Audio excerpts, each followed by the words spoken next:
সদৌ অসম ছাত্ৰ সন্থাৰ আহ্বান মৰ্মে আজি সদৌ তিনিচুকীয়া জিলা ছাত্ৰ সন্থা আমি যি আকাশলম্বী মূল্যবৃদ্ধি তাৰ প্ৰতিবাদ সাব্যস্ত কৰিছোঁ। ইয়াৰ লগতে আমি এটা কথা কৈছোঁ, এইখন চৰকাৰে মূল্যবৃদ্ধি ৰোধ কৰাৰ আশ্বাসত জাতি মাটি ভেটি কথা কৈ তেওঁলোকে চৰকাৰে শাসনলৈ আহিছিল। এইজন যোগান বিভাগৰ মন্ত্ৰী ৰঞ্জিত দাস এসময়ত তেওঁ গৰু গাড়ী টানি এটা প্ৰমাণ কৰি দেখাইছিল যে কংগ্ৰেছৰ টাইমত আপোনাৰ এটা মূল্যবৃদ্ধি হৈছে আকাশলম্বী, কিন্তু তাতকৈ দুগুণ তিনিগুণ 400 গুণ বৃদ্ধি হ'ল আজি তেওঁৰ নেতৃত্বাধীনত। আৰু এটা কথা, তেওঁলোকে গোটেই বজাৰখন কলা বেপাৰী হাতত গতাই দিছে।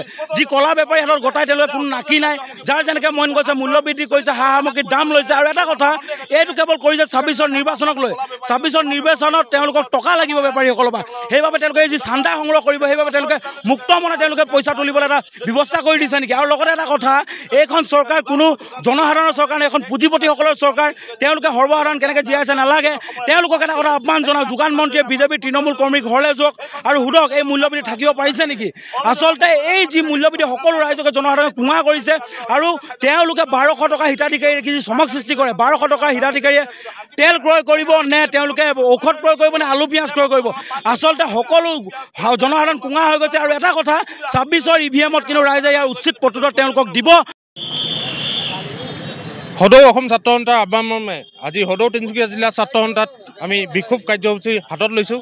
আৰু ইয়াৰ পৰা স্পষ্টকৈ ক'ব বিচাৰিছোঁ যে যোগান মন্ত্ৰী ৰঞ্জিত দাসে হয়তো ঘৰত শুই আছে, বজাৰলৈ আহক, তেখেতে জানিব যে মূল্যবৃদ্ধি আকাশলম্বী মূল্যবৃদ্ধি হৈছে, ৰাইজৰ হাৰাশাস্তি হৈছে। অতি শীঘ্ৰে মূল্যবৃদ্ধি হ্ৰাস কৰক, অন্যথা ইয়াতকৈ আৰু তীব্ৰতৰ আন্দোলন গঢ়ি তুলিব বাধ্য হ'ম। অত্যাৱশ্যকীয় খাদ্য সামগ্ৰী মূল্যবৃদ্ধি হ্ৰাসৰ প্ৰতিবাদত আজি সদৌ অসম ছাত্ৰ সন্থাৰ আহ্বান মৰ্মে আমি তিনিচুকীয়া আঞ্চলিক ছাত্ৰ সন্থাই আমি বিক্ষোভ কাৰ্য হাতত ৰূপায়ণ কৰিছোঁ। আমাৰ স্পষ্ট কথা, অত্যাৱশ্যকীয় খাদ্য সামগ্ৰী মূল্যবৃদ্ধি হ্ৰাস হ'বই লাগিব।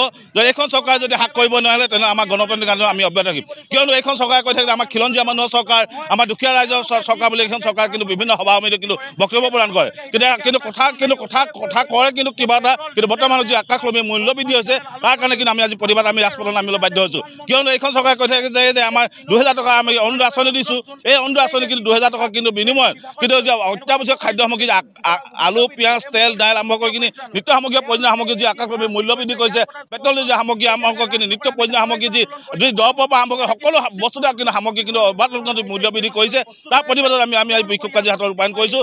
কিয়নো এইখন চৰকাৰে কৈ থাকে যে আমি অত্যাৱশ্যক খাদ্য সামগ্ৰী মূল্যবৃদ্ধি হ্ৰাস কৰিব পাৰিম, কিন্তু আমি এটা সন্দেহ আছে যে উপ নিৰ্বাচনৰ কাৰণে তেখেতসকলৰ পুঁজি যোগানৰ কাৰণে কিন্তু আমাৰ বহিৰাগত যি বণিক গোষ্ঠী আছে, যি কলা বেপাৰীসকল আছে, তেখেতসকলৰ লগত এটা ভিতৰুৱা বুজা পৰা কৰি কিনি কিন্তু আজি অত্যাৱশ্যক খাদ্য মূল্যবৃদ্ধি কৰিছে। কিন্তু আমাৰ এটা প্ৰশ্ন এটা মনত ভাৱ হৈছে, যদি তেখেতসকলে কৈছে অত্যাৱশ্যক খাদ্য মূল্যবৃদ্ধি হ্ৰাস কৰিব আমি দাবী জনাইছোঁ।